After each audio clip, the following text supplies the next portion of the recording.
जी अस्सलाम वालेकुम। अच्छा भाई, कोई बंदा अगर 3 पेपर दे और उसमें से कोई 1 या 2 पेपर उसका रह जाए तो ये जज्बाती डिसीजन नहीं है, ये गलत डिसीजन है कि आप 4 पेपर उठा लें। अनलेस कि आप बहुत ही ज़्यादा लायक हैं और आपको पता है कि इन 3 पेपरों में से मेरा 1 पेपर कोई ऐसा मसला हो गया था घर में जिसकी वजह से मैं पढ़ नहीं सका था, तो नहीं दे सका।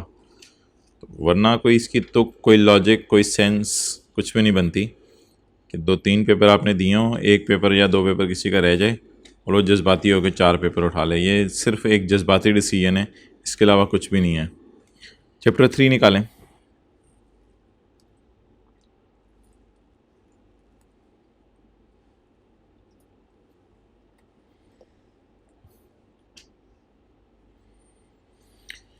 जी, इन चारों में फ़र्क बताएं।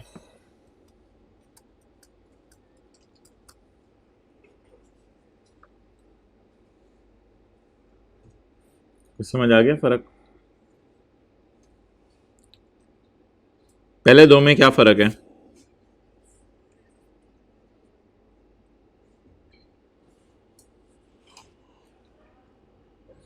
टैक्स लेजिस्लेटर्स, गवर्नमेंट वाले, नेशनल असेंबली, जहाँ बिल पास होता है, आपने सुना होगा बिल पास हो गया। बिल पास मतलब होने का मतलब ये होता है कि टैक्स लॉ अप्रूव हो गया। टैक्स लेजिस्लेटर्स तो टैक्स लगाते हैं, फिर वो टैक्स लगाने के बाद कलेक्ट किससे करवाते हैं? एडमिन अथॉरिटीज से। तो एडमिन अथॉरिटी कौन है? एफपीआर। तो लेजिस्लेटर्स तो लॉ बनाने वाले हैं, फेडरल गवर्नमेंट। और टैक्स पेयर कौन है? शाहिद अफरीदी मिसाल के तौर पे, एस से शाहिद अफरीदी। वो चाहते हैं मैं टैक्स पे करूं। अब अगर वो कहते हैं मुझे टैक्स पे करना नहीं आता, तो फिर वो किसके पास चला जाए? या सीए के पास चला जाए या लॉयर के पास चला जाए। उन्होंने जाके कहे कि भाईजान मुझे टैक्स निकाल के दो। अब आप मुझे ये बताएं कि कभी सुने डॉक्टर प्रैक्टिस कर रहा है? कभी सुना किसी ज़िंदगी में डॉक्टर प्रैक्टिस करता है? क्या मतलब होता है डॉक्टर प्रैक्टिस करता है? उसने अपनी क्लिनिक खोली होती है। तो ये सीएस को टैक्स प्रैक्टिशनर कहते हैं। अब प्रैक्टिस करने का मतलब ये नहीं होता डॉक्टर 20 साल बाद भी यही कहते हैं डॉक्टर प्रैक्टिस कर रहा है। इसका मतलब ये नहीं कि डॉक्टर प्रैक्टिस ही किया जा रहा है, तो प्रैक्टिस से मुराद है उसका कारोबार है ये। तो सीएस और लॉयर्स का कारोबार है कि लोगों को टैक्स कैलकुलेट करके दें। तो ये 4 लोग हैं। अब इन 4 लोगों को हम देखेंगे कि इन पर एथिक्स का चैप्टर कैसे अप्लाई होता है। ये नोट करने की ज़रूरत नहीं, बस पता होना चाहिए डिफरेंस। आगे नाम इनके आ रहे हैं बार बार, लेजिस्लेटर्स, टैक्स बनाने वाले। एथिक्स भाई, एथिक्स का मतलब है करेक्टर्स एंड कस्टम्स। एरिस्टोटल साहब जो थे, शायद आपको याद हो इनके बारे में कुछ। एरिस्टोटल साहब पहले वो बंदे थे जिन्होंने एथिक्स पढ़े। इससे पहले लोग जैसे चाहे झांकी मारते रहे हैं, फुल स्टॉप। उसका यकीन था कि एथिकल बिहेवियर इज़ नॉलेज। ये एक ऐसा नॉलेज है आपके अंदर कि आपकी जो हरकतें हैं are done for the betterment of common good, society के लिए बड़ी हेल्पफुल होंगी।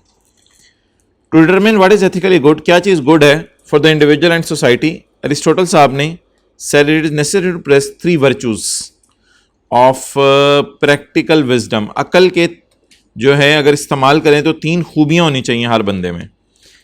एक कहते हैं आपके अंदर सब्र होना चाहिए, दूसरा कहते हैं आपके अंदर हौसला होना चाहिए, और तीसरा कहते हैं इंसाफ हो तो पीटीआई जैसा होना चाहिए।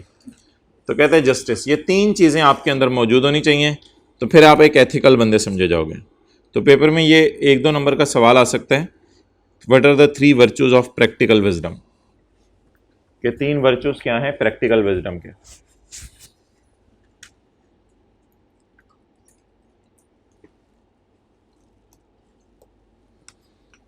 वो हजरात जो ये लेक्चर घर में बैठ के अटेंड कर रहे हैं और लाहौर के रिहायशी हैं और आज नहीं आए और कल फिज़िकली आएंगे, वो ज़रा तैयार होके आइएगा, उनको देखेंगे क्या कर रहे हैं उनके साथ। Ethics for tax legislators, legislative office. अच्छा, ये ना 2-3 लाइनें, ये इनकी अंग्रेज़ी ज़रा मुश्किल है, कॉन्सेप्ट आसान है, उसके बाद सारी अंग्रेज़ी आसान है। आज ये ज़रा अंग्रेज़ी थोड़ी 2-3 लाइनों में मुश्किल है। लेजिस्लेटिव ऑफिस सुना है आजकल बाप बेटे के पास है, पहले भाइयों के पास होता था, आजकल बाप बेटे के पास है। लेजिस्लेटिव ऑफिस, प्राइम मिनिस्टर और चीफ मिनिस्टर लेजिस्लेटिव ऑफिस है इनके पास, यानी लॉ बनाने का ऑफिस है इनके पास। Legislative office is a public trust, ये पब्लिक का इन पे एतमाद है, वरना ये आ नहीं सकते थे। It is a public trust, ये पब्लिक का इन पे एतमाद है जिसकी वजह से ये आए हैं। And every effort for personal gain, और अगर इस पब्लिक ऑफिस में आके इन्होंने पर्सनल गेन करने की कोशिश की, यानी अपनी ज़ात का फ़ायदा हासिल करने की कोशिश की थ्रू दफ्तर की पावर्स यूज़ करते हुए, is a violation of that एतमाद, तो फिर आपके एतमाद को ठेस पहुंचेगी, और आपके एतमाद को इतनी ठेस पहुंचेगी कि आप सड़कों में निकल आएंगे। तो इसलिए इन लोगों को चाहिए कि पर्सनल गेन अवॉइड करें। तो लेजिस्लेटिव ऑफिस पर्सनल गेन के लिए नहीं होता। नेक्स्ट, कॉन्स्टिट्यूशन, चैप्टर 2 में ना कॉन्स्टिट्यूशन की कुछ बातें हैं। कॉन्स्टिट्यूशन ना पाकिस्तान का मेन लॉ है। कॉन्स्टिट्यूशन पाकिस्तान का आपसे क्या चाहता है? कॉन्स्टिट्यूशन शहबाज शरीफ से या हमजा शहबाज से ये चाहता है to make a code of ethics, कि कोई एथिक्स का कोड बने जिसमें प्रोहिबिट किया जाए conflict between public duty and private interest. Public duty इशारे पे खड़े रहो, प्राइवेट इंटरेस्ट क्लास लेट हो रही है, अब इन दोनों में आ गया कॉन्फ्लिक्ट। पब्लिक ड्यूटी माल्टे के छिलके, मूंगफली के छिलके नीचे ना फेंको, प्राइवेट इंटरेस्ट डस्टबिन कौन ढूंढे, फेंक दो। पब्लिक ड्यूटी पेंसिल शार्प ना करो क्लास में, प्राइवेट इंटरेस्ट इधर ही कर दो नीचे, बाद में सफाई तो होनी होगी। तो पब्लिक ड्यूटी और प्राइवेट इंटरेस्ट में हमेशा इख्तलाफ आता है।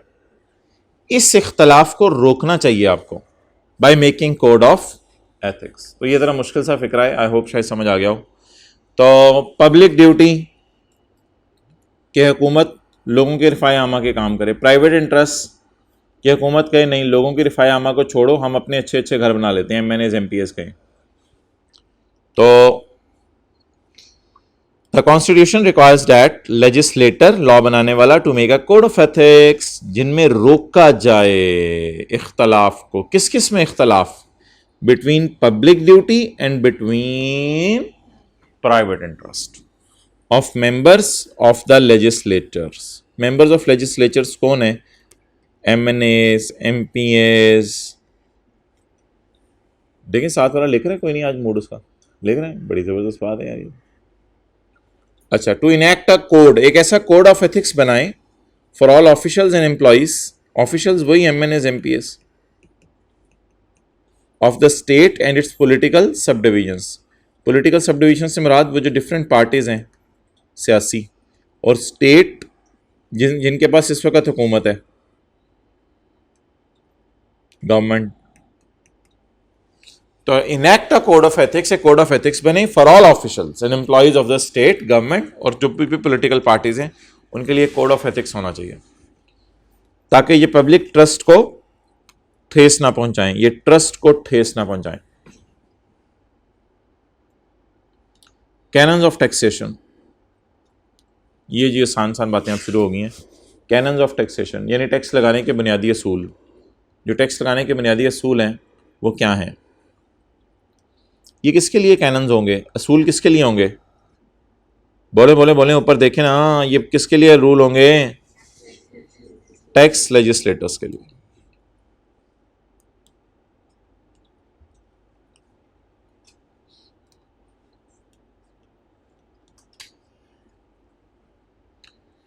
Canons of taxation are the basic principles to run a good tax system. Adam Smith was the पहले बाबाजी to develop a list of canons of taxation. Babaji free बैठे हुए थे, उन्होंने सोचा कि कोई लिस्ट ऑफ कैनन्स बनाते हैं, यानी असूल बनाते हैं टैक्स सिस्टम के। Later on some new canons were added. फिर जब बाबाजी चले गए तो लोगों ने बाबाजी के जाने के बाद कहा कि बाबाजी शायद कुछ भूल गए थे, तो हमारी तरफ से कुछ और कैनन। तो बाबाजी के शागिर्दों ने हिम्मत की और कुछ और कैनन ऐड हुए। दीज कैनन्स हेल्प्स लेजिस्लेटर्स यानी PMCM in constituting a good tax system. The canons are discussed below. पहले हम बाबाजी के कैनन्स पढ़ेंगे, इनको कहते हैं ओरिजिनल एंड मेन कैनन्स। फिर हम बाबा जी के शागिर्दों के कैनन्स पढ़ेंगे। बाबा जी भी पूरे उस्ताद थे। Original and main canons of taxation discussed by Baba ji in his famous book कोमो के पैसे, जो मिल नहीं रहे। तो कोमो के पैसे एक किताब इन्होंने लिखी थी जिसके अंदर इन्होंने कुछ कैनन्स डिस्कस किए थे। बाबा जी का पहला फरमान, बाबा जी कहते हैं मुझे टेबल 1 और 2 से मोहब्बत है। ये बाबा जी का पहला फरमान था। लोगों को पता नहीं क्या क्या मोहब्बतें होती हैं, कहते हैं मुझे टेबल 1 और 2 से मोहब्बत है। ये बाबा जी ने सबसे पहली चीज़ इरशाद फरमाई थी। The Baba ji said the person who earns more should pay more, जो ज़्यादा कमाए वो ज़्यादा टैक्स दें। चैप्टर 4 टेबल 1 और 2 to the government as compare to person who earns less. 0 से 4 लाख वाले के लिए आपने देखा था टैक्स रेट 0% है। As a result, the person earning higher income should pay tax at a higher rate as compared to a person who is earning less income. It is one of the fundamental concept to bring social equality and equal distribution of wealth. Equal distribution ऐसे होगी ना, अमीरों से पैसा इकट्ठा किया जाएगा और गरीबों को बांटा जाएगा। Canon of certainty. कॉलेज में दाखिल हुए, आपको क्लास का भी पता था, आपको क्लास का टाइम भी पता था, आपको क्लास रूम का भी पता था, आपको टीचर का भी पता था। इसका मतलब है चीज़ें सर्टन है। Tax payer is going to pay should be certain. और हमारा लॉ भी सर्टन है। हमें पता है ज्वेलरी बेचना कैपिटल गेन में जाता है, वी आर वेरी सर्टन।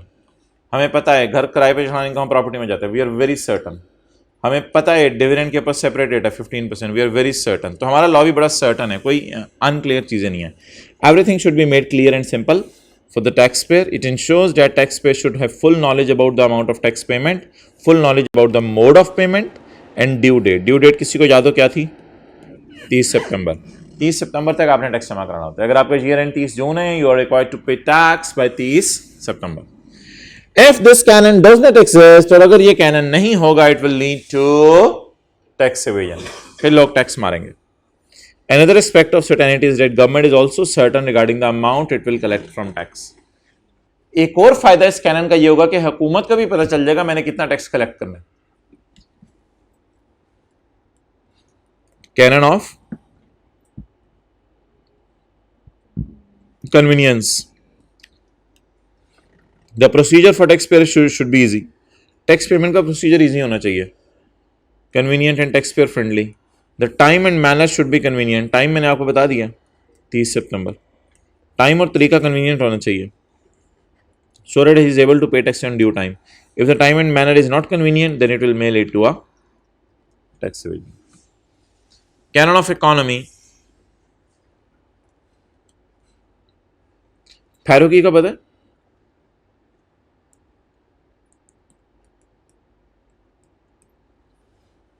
फैरोकी का पता है? पत्तों की में, अब अंग्रेज को आएगा फैरोकी कहेगा, उसने क्या पत्तों की कहने। तो फैरोकी में एफबीआर ने न्यू बिल्डिंग बनाई और मुलाजमीन की तनख्वाहें वगैरह, एसी वगैरह, ये वो, इसे कहते हैं कॉस्ट। और टैक्स कलेक्शन हुई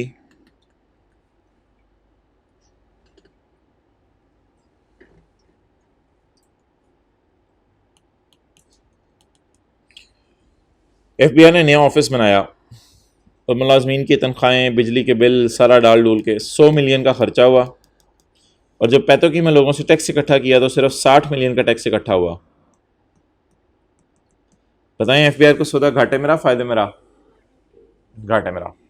तो एफबीआर को ऐसा काम नहीं करना चाहिए जो एफबीआर के लिए अनइकोनॉमिकल हो। ये कैनन ऑफ इकोनॉमी कंप्लाई हो रहा है या वायलेट हो रहा है? और इधर देखें, अब कंप्लाई हो रहा है, लेकिन अगर मैं इस वन को उड़ा दूं तो वायलेट हो रहा है। तो इसको इस तरह कर देते हैं 160 मिलियन। चलें, ये कैनन ऑफ इकोनॉमी है कि एफबीआर के खर्चे कम होने चाहिए और जो लोगों से टैक्स लें वो ज्यादा होना चाहिए। So that is economical.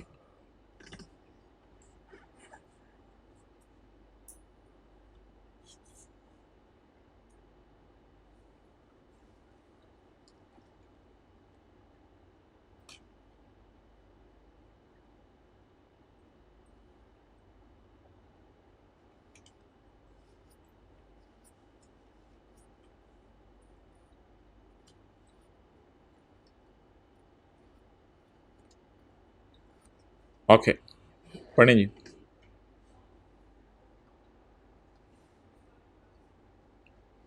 The canon of economy state that cost of collecting tax, cost of collecting tax कितनी थी? ये है cost of collecting tax. Tax collection तो ज्यादा है, लेकिन कॉस्ट ऑफ कलेक्टिंग टैक्स शुक्र है कम है। Cost of collecting tax, tax pay tax collect करने का खर्चा, cost of collecting tax. Tax collection तो काफी ज्यादा है। The canon of economy stated cost of collecting tax should be as minimum as the cost of tax collection should be lower than amount of tax received by government. Tax received is 160. This figure is lower.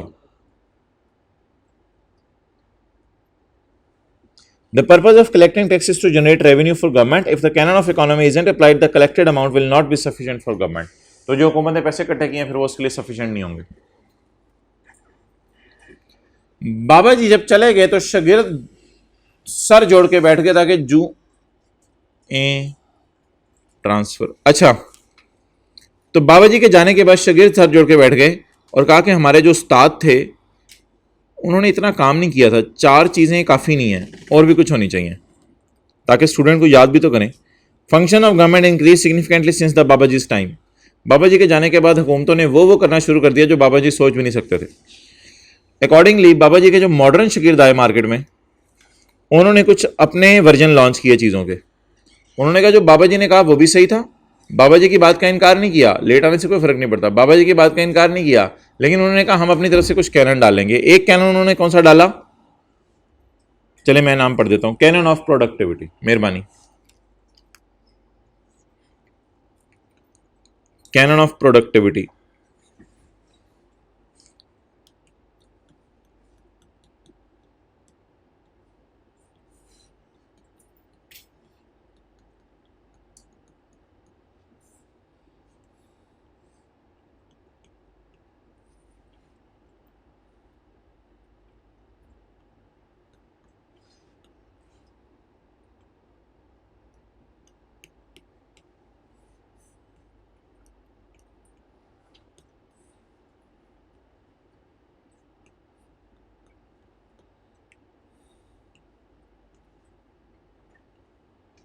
Ji which is more productive.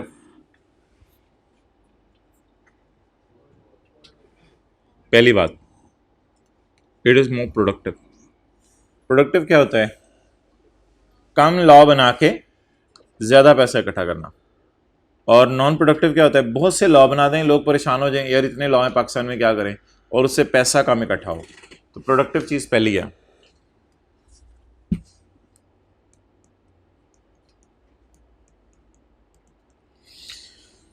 more productive. पढ़ें। It says that there should be fewer taxes with a larger revenue. Fewer taxes होने चाहिए with a larger revenue rather than more taxes with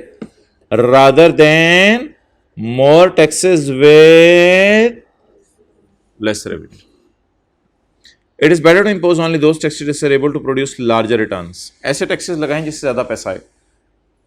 More taxes tend to create panic and confusion among the taxpayers. तो ये वाला model acceptable नहीं है. Canon of elasticity.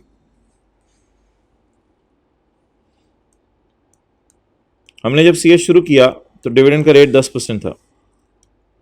फिर जब पढ़ाना शुरू किया तो डिविडेंड का रेट 12.5 था. और आज के ज़माने में डिविडेंड का रेट तोड़े 12 नहीं 15% है. तो ये जी डिविडेंड का टैक्स रेट की कहानी है.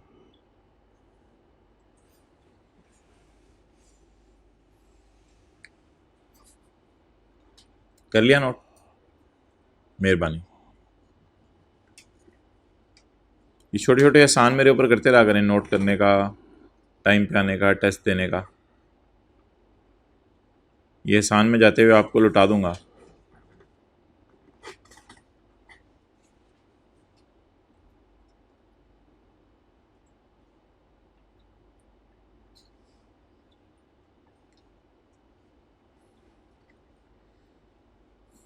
इधर हो जाओ, सर्दी लग रही है तो पिछली रो में चले जाओ। आगे, taxes impose should be elastic. Elastic 10 से 12.5, 12.5 से 15। इलास्टिक से मुराद आपने ये नहीं लेना कोई इलेक्ट्रॉनिक इलास्टिक आ गई है माशरे में। तो taxes impose should be elastic. Taxes impose should be elastic, that is they can be increased or decreased according to the demands of the government. If the tax is elastic in nature, you can see it is elastic in nature, it may go to 16%. If the taxes are elastic in nature, government can easily increase its revenue by increasing the rate of tax. An example of such can be income tax. ये income tax ही है, ये dividend pay जो tax है income tax ही है, और कौन सा tax है? Which is considered very much ideal in accordance with the canon of, हमारा लॉ बड़ा इलास्टिक है, आइडियल है। आगे जी, कैनन ऑफ फ्लेक्से, फ्लेक्से, फ्लेक्से के आगे क्या आती है? बिली, फ्लेक्सिबिली टी। अच्छा यार, पेपर में ना ये इस तरह की बोंगियां ना मार के आया करें, कुछ और याद आ नहीं रहा, चलो ये तो लिखा हूं। Example, flexibility is different from elasticity because flexibility is flexibility and elasticity is elasticity. Sir 2 लाइनें तो पूरी हो गई थी वैसे मेरी, कुछ ना कुछ तो दे ही देगा इसमें नंबर। अच्छा,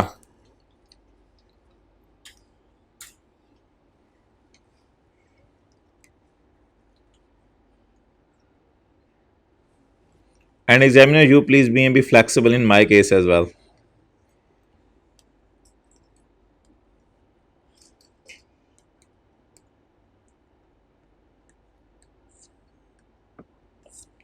क्या इसका था, हेडिंग क्या थी इस सेक्शन की?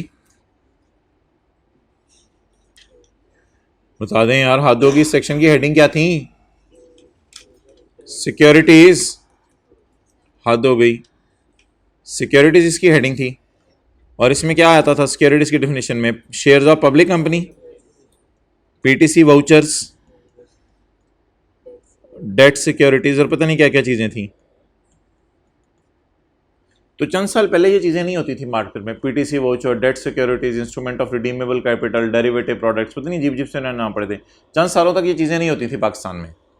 अब जब ये चीज़ें आई पाकिस्तान में, तो फिर लॉ मेकर ने सेक्शन 37 के बाद 38 नहीं डाला, क्योंकि 38 तो सेक्शन और था, तो 37 38 के दरमियान में डालना पड़ा सेक्शन 37A। इसका मतलब है हमारा लॉ फ्लेक्सिबल है। फ्लेक्सिबल है कि न्यू चीज़ें आए मार्केट में तो उसको एब्जॉर्ब कर लेते हैं हमारा लॉ। हमारा लॉ इतना रिजिड नहीं है कि न्यू चीज़ों को एब्जॉर्ब भी ना कर सके। जैसे आई के बड़ा फ्लेक्सिबल है, चेंजेस आती हैं दुनिया के अंदर, पूरे सिलेबस उठा के बदल देता है, पूरे नए सब्जेक्ट ऐड कर देता है, तो it is flexibility. A flexible tax quickly adjust to the new conditions. If the tax system is not flexible, new areas will remain untaxed. मुझे फिलहाल बताएं, ये जो न्यू एरियाज हैं ये अनटैक्स्ड हैं या टैक्स्ड हैं? टैक्स्ड हैं under section 37A। So it is an example of flexibility being noted by your naked hands. Abdul Rahman, can you please share me the reason why you're late today? बाइकें नहीं मिली थी तो cream stream try कर लेनी थी, कोई Honey try कर लेनी थी।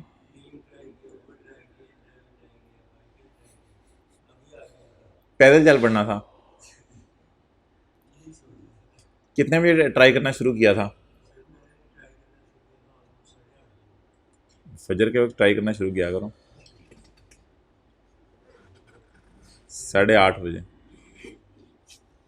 फिर अब दीवानावार सड़कों पे निकल आए, लोगों ने बच्चे क्या हो गए, उनको सीए की क्लास मिस हो रही है, जान निकल जाएगी मेरी तो जल्दी।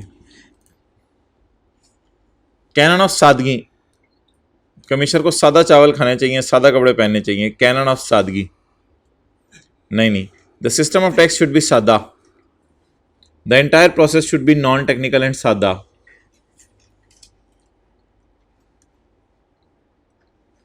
If it is difficult and complicated to understand, then it will lead to corruption.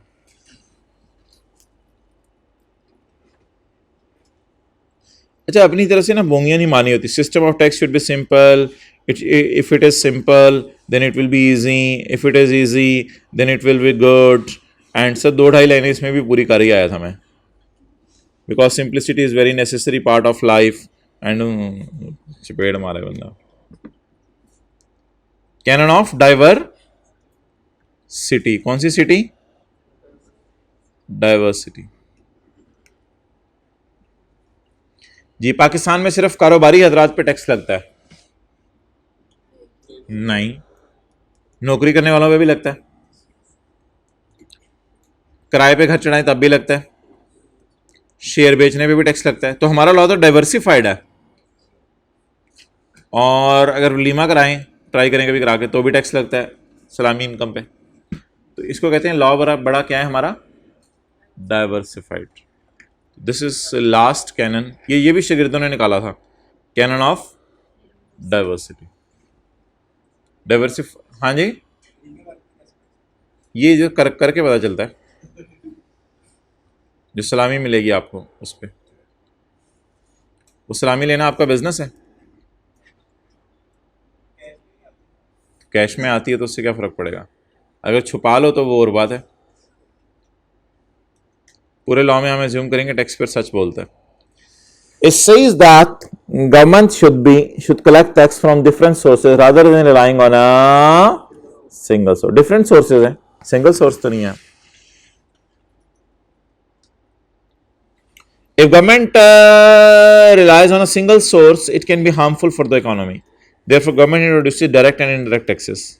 Direct tax की क्या मिसाल दी थी आपको?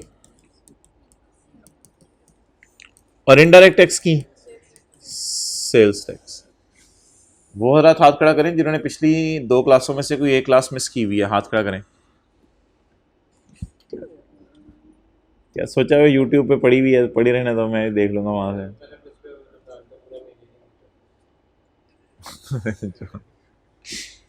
ओके. खीरी हो गया. एथिक्स फॉर टैक्स पेयर्स छोड़ें, आप आ जाएं एथिक्स फॉर टैक्स एडमिनिस्ट्रेटर्स पे, पेज 21.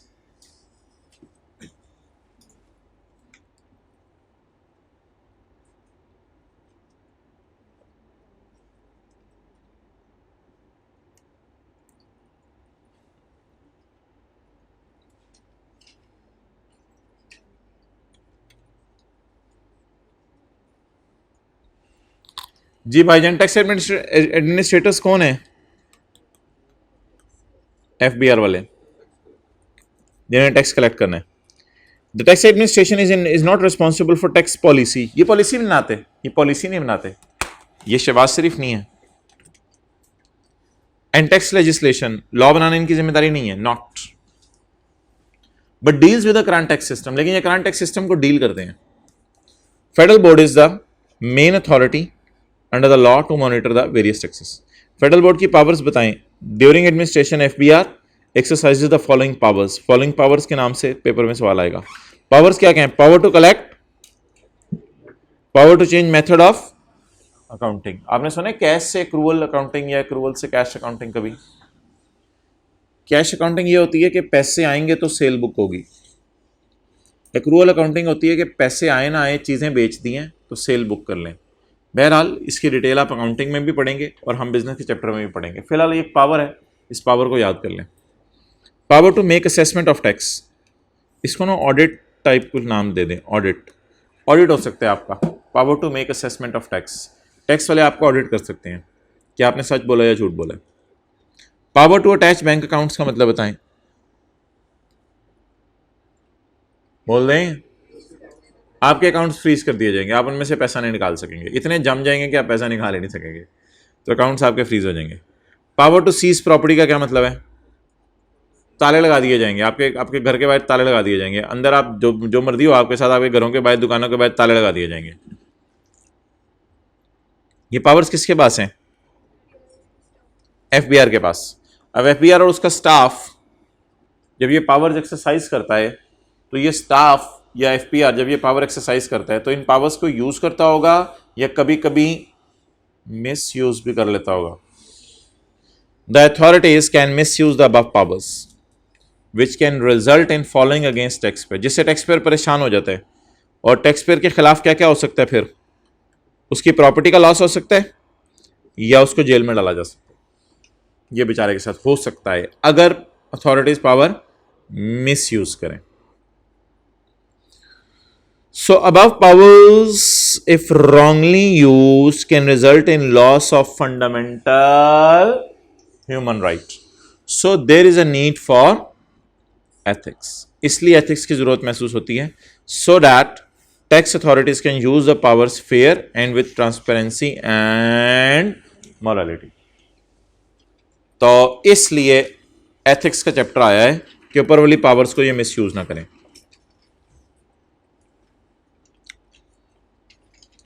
बस अब आपका ज़्यादा टाइम नहीं लूँगा मैं, ये तो आपको हौसले के लिए कह रहा हूँ ना। यूट्यूब वालों को तो पता है कितनी मिनट की वीडियो है, उनको पहले ही हौसला है, तो वो तो शुरू ही देख के करते हैं। अच्छा कितने मिनट की है, चल शुरू कर देखना। अच्छा तो आपके हौसले के लिए बात कर रहा हूँ, बस हम 10-15 मिनट और पढ़ते हैं फिर क्लोज करते हैं। इलस्ट्रेशन 1, नहीं अभी नहीं उठ के जाना, बैठो ज़रा। इलस्ट्रेशन 1 मैंने कहा छोड़ो यार, चलो। जाहिद इज़ रनिंग, ज़बरदस्त है यार, मुकाबला लगाएं इसके साथ। जाहिद इज रनिंग, कहते हैं जाहिद भाग रहा है एक टेक्सटाइल यूनिट के साथ, और इसका टैक्स बनता है 5 मिलियन। टैक्स कितना बनता है? उसके बैंक अकाउंट में पैसे कितने पड़े हैं? 10 मिलियन। बच्चा खासा पैसा पड़ा है, बट मसला क्या है? However he has to fulfil its export order. लेकिन सिम्पसन ने, जॉन ने, लारा ने, बंबूता ने इसको बाहर के मुल्क से को ऑर्डर भेजे हुए हैं कि भाईजान मैंने फला फला चीज़ें खरीदनी है, एक्सपोर्ट ऑर्डर आए में। In case he fail to fulfil this order, और अगर वो अपने ऑर्डर फुलफिल नहीं करता, पूरे नहीं करता, he would lose his customers. तो सिम्पसन, लारा, जॉन का फोन आएगा, भाईजान हम जा रहे हैं किसी और से चीज़ें खरीदते हैं, हमारी गलती थी पाकिस्तान से चीज़ें खरीदना, आइंदा हम नहीं पाल जाएंगे। Considering his present critical financial position, अपने हालात देखते हुए जाहिद चुप नहीं रहा, जाहिद बोल पड़ा। जाहिद का यकीन है कि टैक्स अगर मुझसे रिकवर किया गया from seizing my bank account, तो that would cost an irreparable loss. ऐसा लॉस होगा मेरी नस्लें बर्दाश्त नहीं कर सकेंगी। So he files a request to FBR, इसलिए उसने जाके एफबीआर के पांव पकड़े। खुदा के लिए मुझे टैक्स को किस्तों में देने दो, I want to pay tax in किस्तें। एफबीआर के स्टाफ के पास पावर है उसको रिलीफ दे दे और उससे कहे तुम टैक्स किस्तों में दो, या अगर एफबीआर वाले चाहें तो चाचू की जान ले लें, या फिर उसके बैंक अकाउंट सीज कर दें और कहें हम वहां से टैक्स लेने आ रहे हैं। अब एफबीआर वालों के पास दोनों पावर्स हैं। तो justice and equity demands that his request should be entertain. अकल ये कहती है कि उसको थोड़ा सा रिलैक्स करो, उसको किस्तें बना दो। टैक्स मार नहीं रहा वो, टैक्स किस्तें बनाने को कह रहा है। सो डैट, किस्तें बनाने का ये मतलब है कि 30 सितंबर को नहीं दूंगा, सितंबर, अक्टूबर, नवंबर, दिसंबर थोड़ा थोड़ा करके दे दूंगा। So that his continuation and prosperity of business would eventually result in payment of better taxes in future. और असल तो ये कहानी है कि अगर आप उसे अभी फेवर दोगे तो इंशाल्लाह आइंदा वो फ्यूचर में आपको ज्यादा टैक्स दे देगा, तो इसलिए उसको थोड़ा सा रिलैक्स करके चलो। इलस्ट्रेशन 2, इनकम टैक्स ऑर्डिनेंस अलग लॉ है, सेल्स टैक्स अलग लॉ है, फेडरल एक्साइज अलग लॉ है। इनमें कभी कभी टैक्स पेयर्स को ऑडिट होता है, तो ऑडिट के दौरान उसी बंदे का ऑडिट बार बार होना चाहिए या डिफरेंट लोगों का ऑडिट होना चाहिए? This power can be misuse by selecting same cases while leaving many honoured. Some cases पकड़ लेना और बाकियों को हमेशा छोड़ देना। सम केसेस पकड़ना और बाकियों को हमेशा छोड़ देना, ये मुनासिब नहीं है। जिसको स्टूडेंट ही क्लास में कहते हैं सर मेरे ही पीछे पड़े होते हैं, मैं कुछ हल्का सा कभी कर दूं, तो ये फिर मुनासिब नहीं है। Pillars of tax administration. For the benefit of taxpayer and keep check on misuse of power by tax authorities, following are the pillars. कहते हैं अगर ये पिलर्स खड़े कर दो, ये 4 पिलर खड़े कर दो, तो फिर कहते हैं ये इमारत इंशाल्लाह गिरेगी नहीं। फेयरनेस, एफबीआर के दफ्तर के बाहर जाएं तो security guard Fair and Lovely लेके बैठा होता है। For the benefit of tax payer and keep a check on the misuse of power by tax, the following are the pillars of the tax administration. Tax authorities should try to be fair. Tax authorities को कोशिश करनी चाहिए कि अपने आप को fair रखें, धूप में ज्यादा ना निकलें, और न्यूट्रल रहें, and impartial while administering the law. Impartial रहें। इम्पार्शियल ये होता है कि आपने किसी की साइड नहीं लेनी, इसको कहते हैं साइड ना लेना। ये नहीं कि सोते हुए साइड नहीं लेनी, ये नहीं मैं कह रहा, साइड ना लेना, अनड्यू फेवर नहीं करनी, ये कहते हैं आप। साइड नहीं लेनी आपने किसी की। There should be no side, no discrimination on the basis of race और सेक्ट। रेस या सेक्ट की बेस पे, यानी कमिश्नर हो गुजर और टैक्स पेयर भी हो गुजर, अब दोनों गुजर गले मिल रहे हों और बाकी लोग बेचारे लाइन में लगे हों, वो कहें यार सही है, पराचे हैं दो, सही गुजर हैं दो, सही राजपूत हैं दो, तो इसलिए रेस और सेक्ट की बुनियाद के ऊपर अलग अलग नहीं होना चाहिए। Next, transparency. कमिश्नर का चेहरा ऐसा होना चाहिए कि दांत नजर आए। Transparency,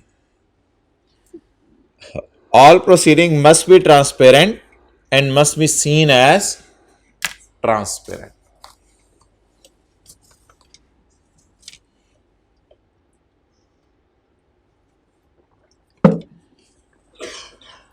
must be seen as transparent का क्या मतलब है? मतलब ये कि मिसाल के तौर पे आप 6 घंटे से कमिश्नर के पांव पकड़ के बैठे हैं, खुदा के लिए मुझे पैसे रिफंड कर दो। कमिश्नर कह रहे हैं मैं कन्विंस नहीं हो पा रहा आपकी बात से, और एक बंदा आया और कमिश्नर के कान में कहा मुझे रिफंड कर दो। कमिश्नर ने अगले सेकंड में उसको 5 लाख पकड़ा दिया और वो चला गया। अब दिखने में ये ट्रांसपेरेंट नहीं है, लेकिन असल में ये ट्रांसपेरेंट हो सकता है, बिकॉज उस बंदे का पिछले 2 साल से केस हटाओ और कोर्ट ने उसके हक में फैसला सुना दिया हो और कमिश्नर ने अपने पैसे उसके पास रखे, उसके पैसे अपने पास रखे हुए हैं कि जैसे ही वो बंदा आएगा उसे पैसे दे दूंगा, तो कमिश्नर ने उसको आते ही पैसे दे दिए। अब कमिश्नर को चाहिए कि आपको वजह बताए, वरना आप उधर बैठे बैठे ना माइंड में यार ये सही बंदे नहीं होते, ये लोग होते ही ऐसे हैं, वरना आप अपने माइंड में बैठे बैठे ना उधर गलत चीज़ें सोचने लग जाते हो, जिसे उर्दू में बदगुमानी कहते हैं। तो कहते हैं must be seen as transparent. ना सिर्फ ट्रांसपेरेंट होनी चाहिए, कमिश्नर ने ट्रांसपेरेंट काम किया है, बिल्कुल ट्रांसपेरेंट काम किया है, लेकिन must be seen as transparent का मतलब है अगले को बताए भी कि ये ट्रांसपेरेंट है, वरना अगला गलत समझ लेगा बात को। अकाउंटेबिलिटी, कोई पूछने वाला नहीं होना चाहिए आपको, क्लास ले रहे हैं नहीं ले रहे, घर से कब निकल रहे हैं, कैसे आ रहे हैं, कैसे जा रहे हैं, किस वक्त पढ़ रहे हैं, क्या कर रहे हैं, कोई पूछने वाला नहीं होना चाहिए। तो इसको अकाउंटेबिलिटी नहीं कहते। अकाउंटेबिलिटी ये होती है they must be strong system of, खींच के रखना चाहिए आपको, for wrongdoers which should stop corruption, nepotism and maladministration। nepotism क्या होती है?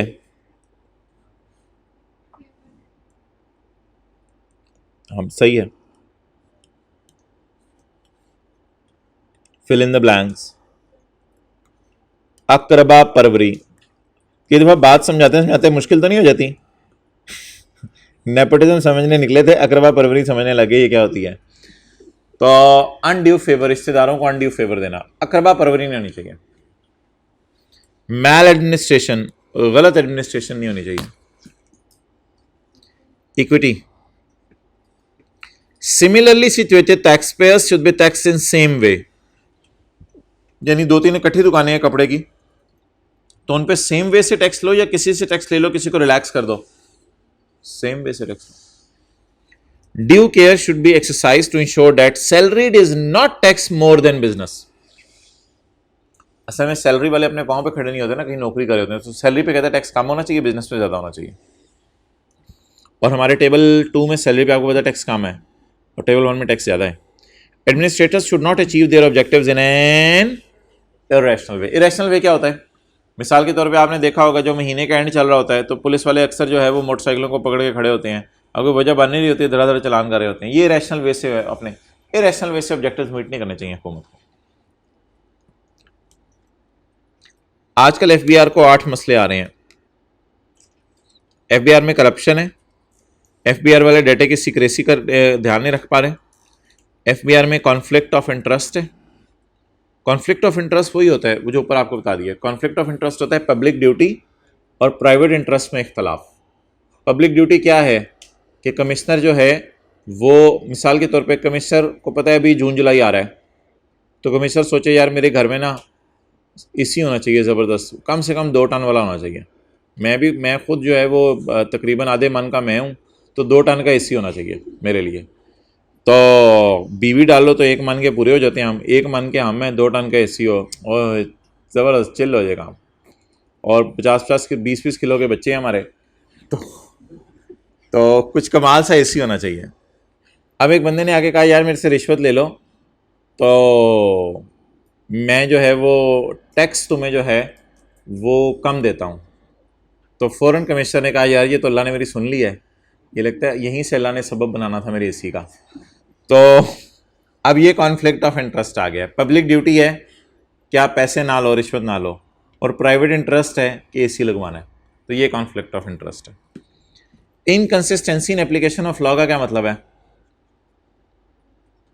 सर वो तो लेट आया है, आपने उसे कुछ कहा नहीं, मैं लेट आया हूँ मुझे खड़ा कर दिया। इसी कहते हैं inconsistency in application of law. Lack of autonomy, lack of power, lack of power. Political influence, political influence, कभी कभी एफपीआर वाले पॉलिटिकल इन्फ्लुएंस ले लेते हैं। मिसाल के तौर पे आप एफपीआर में जाएं, शहबाज शरीफ की तस्वीर लगी हो, तो ये तो फिर बिल्कुल ही गलत बात है। कायदे आज़म की लगी होनी चाहिए, कायदे आज़म की लगी होनी चाहिए, शहबाज शरीफ की ना लगाएं आप।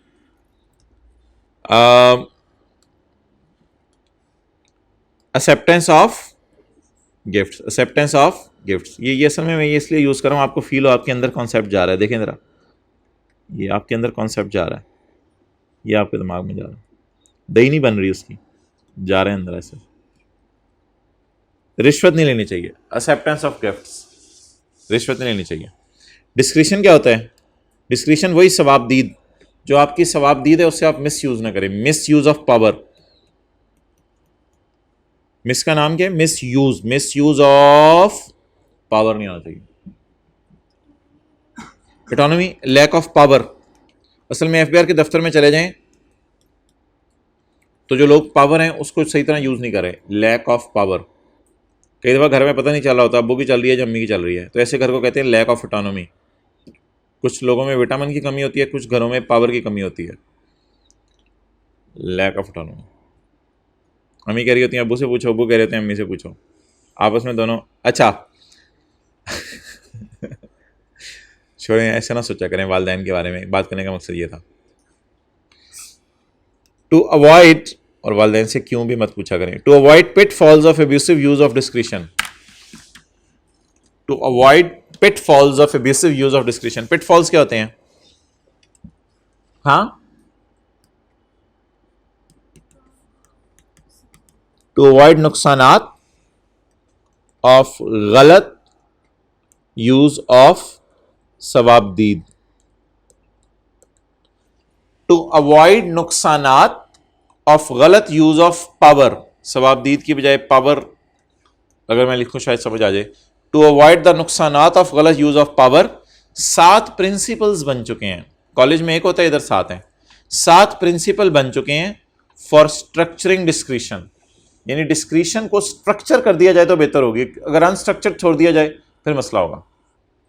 ओपन प्लान्स होने चाहिए, ओपन पॉलिसीज होनी चाहिए, ओपन रूल्स होने चाहिए सबके लिए, ओपन फाइंडिंग्स होनी चाहिए। फाइंडिंग्स होती हैं ऑडिट का रिजल्ट, यानी ऑडिट में जो भी कुछ सामने आया था उसका रिजल्ट क्या आया है। ओपन रीजंस होनी चाहिए, जो भी काम करें एफपीआर वाले उसकी रीज़न बताएं। भाई हमसे क्यों टैक्स लेने आ रहे हो? भाईजान तुम लोगों ने टैक्स नहीं जमा कराया, हम ही से क्यों टैक्स लेने आते हो? नहीं नहीं भाई, दूसरों से भी टैक्स लेने जाते हैं। इसे कहते हैं open reasons. Open precedents, precedents क्या होते हैं?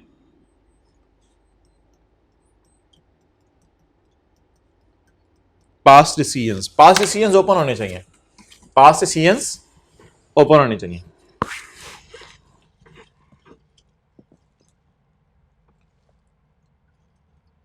भाई लेट आया, अम्मी ने जूता पकड़ा और किचन में ले गई, और अब आप किचन में आने लगे, अम्मी ने कहा नहीं छोटे बच्चों को इधर आना मना है। अब 1-2 दिन बाद अम्मी आपको बता दें कि 5 छितर मारे थे मैंने, ताकि पास्ट डिसीजंस अगर पता चल जाए तो आप आइंदा के लिए खुद एहतियात करेंगे। आप कहेंगे 5 फिर मुझे भी पढ़ सकते हैं। तो पास्ट डिसीजंस इसको कहते हैं open precedents. Past decisions open होने चाहिए, लोगों को पता होना चाहिए कि अगर कोई बंदा टैक्स मारता है तो उसे जेल में डालते हैं, क्या करते हैं, लोगों को पता होना चाहिए ताकि लोग भी डरें। और फॉर्मल चीज़ें चीज़ों को ना परेशान कर देती हैं, फॉर्मेलिटीज़ चीज़ों को ख़राब करती हैं, तो इनफॉर्मल चीज़ें ज़रा ज़्यादा बेहतर हैं। माना कि फॉर्मेलिटीज़ होनी चाहिए लेकिन इनफॉर्मल हों चीज़ें तो ज़रा ज़्यादा बेहतर रहेगा। चलें जी ख़त्म करें यार। रिस्पॉन्सिबिलिटीज़ बता दें टैक्स अथॉरिटीज़ की क्या है, एफबीआर की जिम्मेदारियाँ, सारी वही चीज़ें हैं सादा सादा। रिस्पॉन्सिबिलिटीज़ बता दें टैक्स अथॉरिटीज़ की क्या है। अच्छा ये 2 सवाल आते हैं पेपर में, ये देखें। एक सवाल आता है पेपर में, ethical issues which are faced by FBR, और दूसरा सवाल आता है 7 प्रिंसिपल्स ऑफ स्ट्रक्चरिंग डिस्क्रिशन। इनमें से सवाल आता है 2-2, 3-3 नंबर का।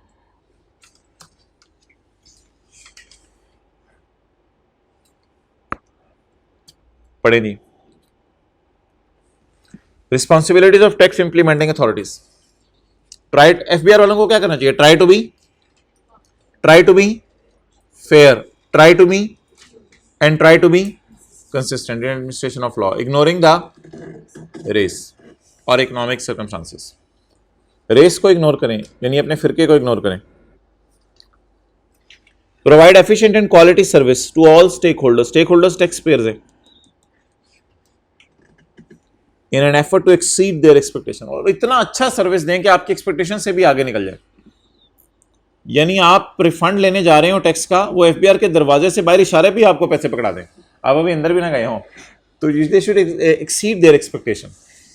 ठीक है, आप मंडे को रिजल्ट इंतजार कर रहे हो, आके संडे को ही आके यार अभी ले ले, मेरी एक्सपेक्टेशन से भी आगे निकल गए हमसे। लेवल चेक कर तुम्हारा।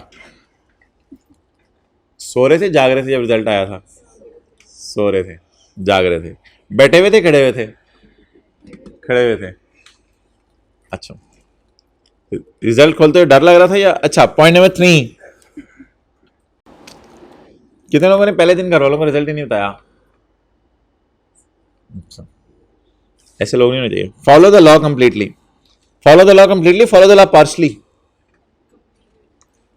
एंड नो एग्जेम्पशंस और credit should be provided to the person who is not eligible for, और गलत टैक्स क्रेडिट नहीं देने चाहिए किसी को। Take all monies to collect tax on timely basis. Tax किस पे कलेक्ट होना चाहिए? टाइमली बेस पे, in the interest of government. इससे गवर्नमेंट को क्या फायदा होगा?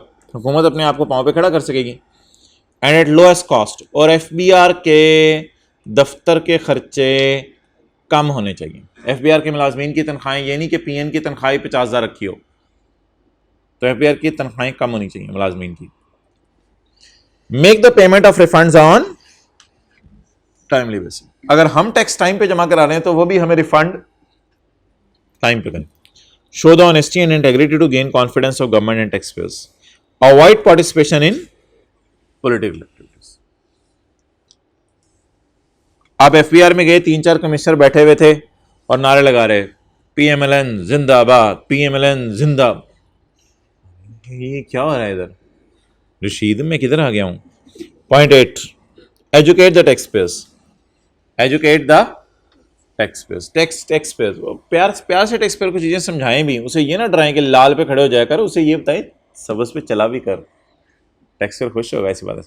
तो पॉजिटिव तरीके से उसे बातें समझाएं। Educate the tax payer. उसे ये ना बताएं यार तो कैपिटल गेन पे, प्रॉपर्टी पे, बिजनेस पे टैक्स दे, उसे कहे चैरिटी दे, तुझे टैक्स भी माफ करेंगे, ज़कात दें, तेरी टोटल इनकम कम कर देंगे। एजुकेट करें उसे about their rights and obligations, so that tax payer खुशी से comply with the requirements of law. तो ये इस तरह समझाने का तरीका ऐसा होना चाहिए कि अगला बंदा खुश हो जाए, कि ऐलान कर दिया जाए पूरे मुल्क में, भाई सबज इशारा जहां जहां नजर आएगा आप जो है वो निकल जाया करें, बस कोई थोड़ी देर के लिए लाल हो तो रुक जाया करें, सारे लोग खुश हो जाएंगे, यार ये तो ज़बरदस्त चीज़ है, कैसा आसान सा काम है, बस सबज पे लाल पे हमने रुकना करना है थोड़ी देर के लिए। पॉइंट 9, कीप द, खुशी देखो भाई के चेहरे पे, 2 पॉइंट रह गए फिर क्लास खत्म हो रही है यार, दांत भाई निकल आए। Keep the confidentiality of information. FBR को जो हम डाटा दें वो एफबीआर को क्या रखना चाहिए? कॉन्फिडेंशियल रखना चाहिए।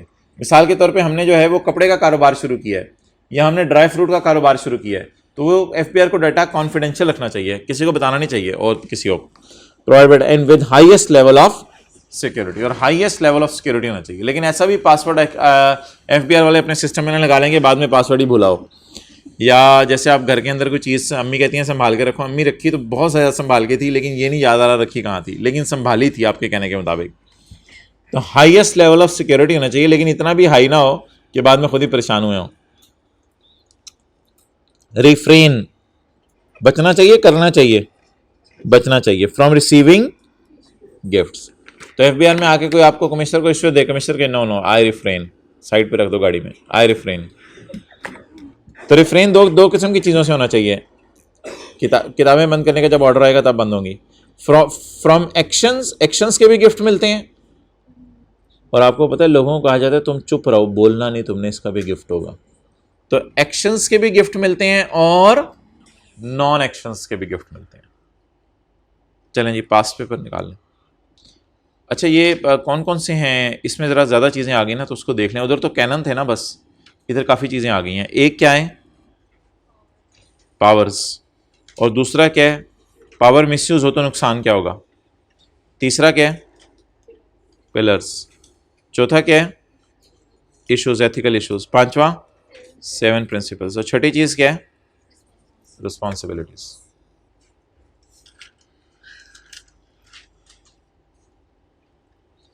अफसोस के साथ ऐलान किया जाता है आज हम इस चैप्टर के सारे पास पेपर करेंगे सिवाय क्वेश्चन 8 के। Briefly explain the responsibilities of tax implementing authorities. कौन सा पेज है भाईजान, रिस्पॉन्सिबिलिटीज पूछी है ना, पेज नंबर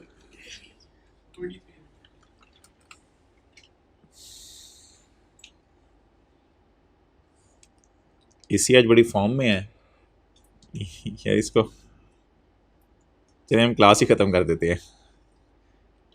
कौन सा पेज है, 23, ये पूछा। Briefly describe 3 main canons. Baba ji के शतुंगड़ों के, सॉरी बाबा जी के शागिर्दों के 3 मेन, पता चले कोई मेन का लफ्ज़ ना पड़े, नीचे वाला लिख के आया हो। यार मैं तो सही करता हूँ, पता नहीं आई कैप को क्या हो जाता है। ओ भाईजान मेन पूछे सी, ओ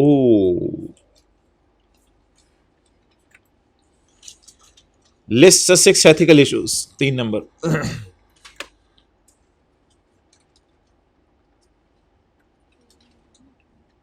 हाँ जी, कौन सा पेज है, 22। List 6 ethical issues. और ये ना कहेगा मैं 8 याद करके गया था, तूने 6 क्यों पूछे हैं, मैं नहीं जवाब दे रहा। List 7 responsibilities of tax administrators.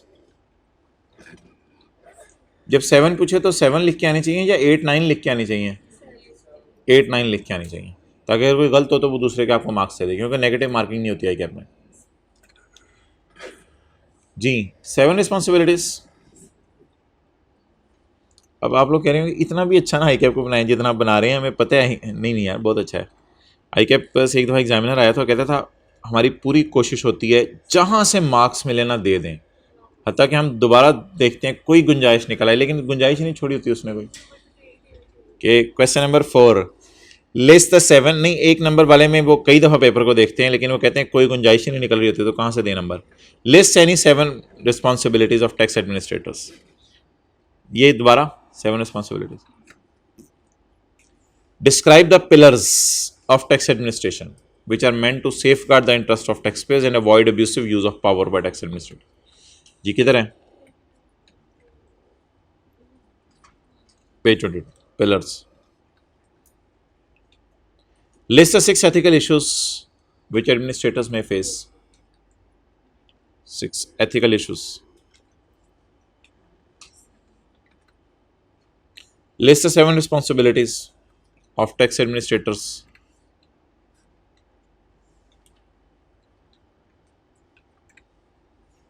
List the 6 ethical issues। 6 ethical issues। List the 6 ethical issues। तो ये इतनी मजाक में आए, ये ना कहिए इसकी बूटी बना के ले जाएंगे। ओके, जिनको समझ नहीं आई उसको समझाया ना, वो बूटा है, छोड़ें इसको। पॉइंट ए पढ़ें, 4 powers of FBR with respect to collection of tax। 4 powers of FBR।